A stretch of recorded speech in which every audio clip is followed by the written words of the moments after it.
sponsored by Wolf Williams and Austin, specializing in black lung and Social Security. 96 years ago today, Rye Cove was hit by a devastating tornado which took the lives of more than a dozen people, including children. News 5's Jonya Nordello tells the story of a local artist whose main goal was to honor the victims.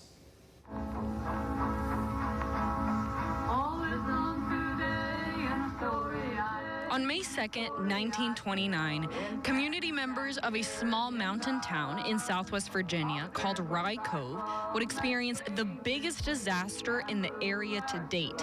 A tornado, mostly known now as the Rye Cove cyclone, tore through their hills, leaving destruction in its path and tragically taking the lives of 12 school children and 1 teacher.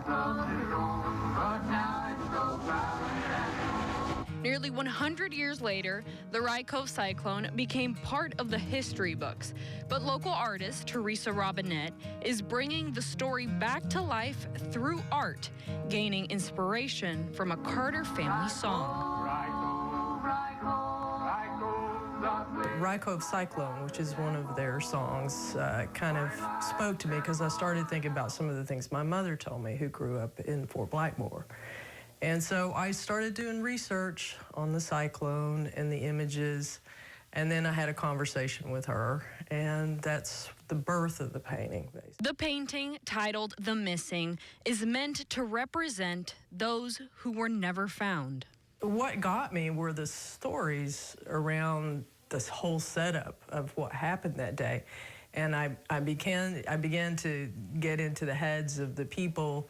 There were a lot of premonitions about this, and in some ways, my artwork represents things that we're losing, stories that we're losing, pieces. We drive through the countryside, and there are older homes that are decaying and falling in, and all those stories are being lost, and I'm a little obsessed with that. It took Teresa a year to research and complete this piece, all with the goal of transporting people back to just moments before the storm hit. Many of the people described that the air became black. It wasn't that a storm descended on them, but that the actual air in front of them turned black because it was so dense. You don't have to be from here. You don't have to have long roots here, but you have to understand this is how we kind of came to be. And even in tragedy. Front and center, a young boy and a chair. An empty chair is very symbolic of people missing, loved ones passed.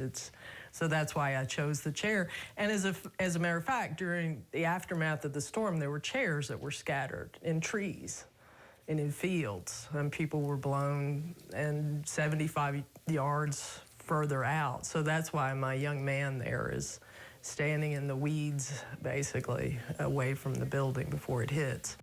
The small details honoring the victims. You can see here their names and how old they were. These are the ones that were lost, the students. And what I included in here are the things that they would have studied or would have been studying at that time. So there's some of their history lessons. And you can see here that, you know, their multiplication tables. This is like a blackboard, basically. So I covered the whole canvas in black, and then I worked over top of the black to keep pulling it out. The very paint for this work of art, pieces of the Rye Cove community. I started thinking, how can I literally pull some of this and save it? Because it's about saving it. You know, plants change as we expand, and there's less green area, there's different loss of plants. So I just pulled what I could that would be native to that location. And the dirt itself, which, you know, it becomes sacred. I went to the Rye Cove area, and I collected some living material like flora, flowers, stems, grass, and then I collected some dirt, and I used things that are present in that environment to create some of the colors of the greens and the browns. Teresa hoping her art will keep the victims' memories alive. I don't know that I've got it right, but I hope that people, you know, can look at it and just think that this is, you know, this happened, and And maybe this will be here in 100 years to remind people. In Rye Cove, Johnny Nordello, News 5 WCYB.